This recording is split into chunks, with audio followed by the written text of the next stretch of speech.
So today, Nintendo finally announced the new 3DS is coming to America. No, not the new 3DS XL, but the smaller version of it. You know, the one that was available in Europe and Japan?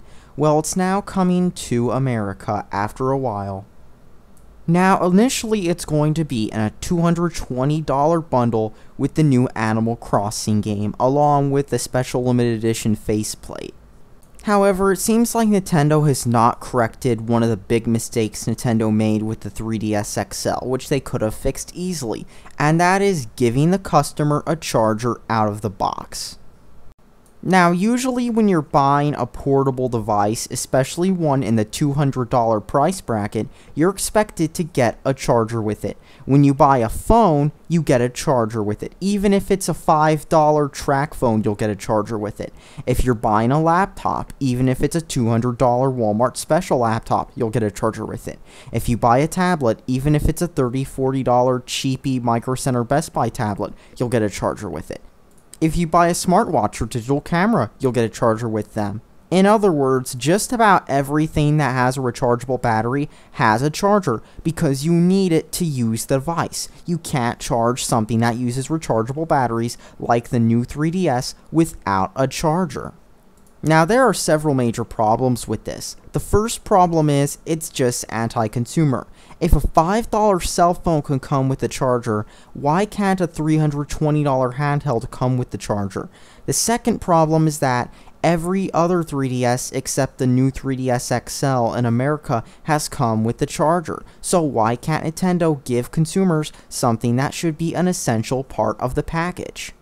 Why do you think those cheap airlines where they charge you just to take bags on and just for a little bottle of water get so many complaints from customers? Because they rip you off and don't give you the full package.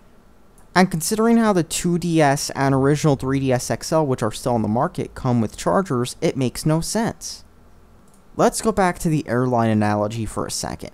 If you were to fly on two airlines and one of them was a cheap airline that gave you a lot more for your money and the other was an expensive airline that charged you to take on bags and stuff while the other one didn't, you'd fly with the cheaper one, right? And the third problem is that it shows that Nintendo is out of touch with reality again, especially when it could mean life or death, and here's what I mean.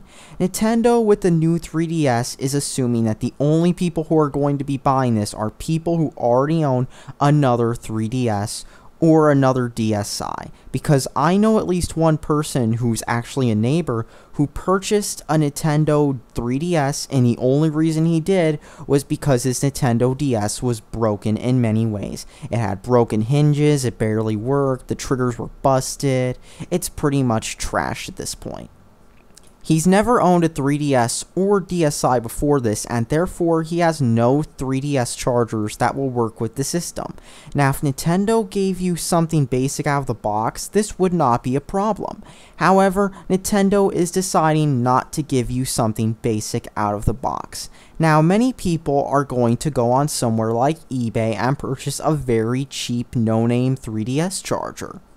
Now, here's why I said what I said earlier. Many cheap eBay chargers can break easily. And I don't just mean the plugs breaking, I mean sparking, melting, and sometimes even catching fire. Because that frequently happens with laptop chargers on eBay. That frequently happens with cell phone chargers on eBay.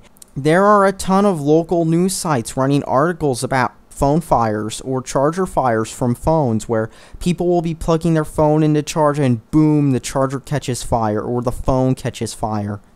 And poor quality laptop chargers have been even worse, with laptop chargers actually causing house fires for many people. So here's the thing, why would Nintendo not only screw over the consumers, but also make a poor decision when it comes to liability by not providing a charger out of the box that is known, tested, brand name, official, high quality, and instead letting the consumer have to run out and try to find a charger which might not be a very good quality one. It's a simple solution to a problem that could potentially lead to houses burning down and maybe death. Because here's the thing with Nintendo, they could easily fix this by putting a charger in the box, but yet Nintendo would rather cut costs than give people a charger. And that's the thing with Nintendo. They don't give a crap about their own customers, and they could easily fix this situation simply by giving the customer a charger. I mean, if even the cheap 3DSs can do it, why can't the more expensive models? That's all I need to say on this, and there are actually some videos I'm going to post by people who know a lot about electricity and that stuff, talking about why 3DS chargers are pieces of crap. If they're third party, that is. Now, they're not talking about 3DS chargers in specific, but they're the same general idea. That's all I need to know. Thanks for watching, subscribe for more.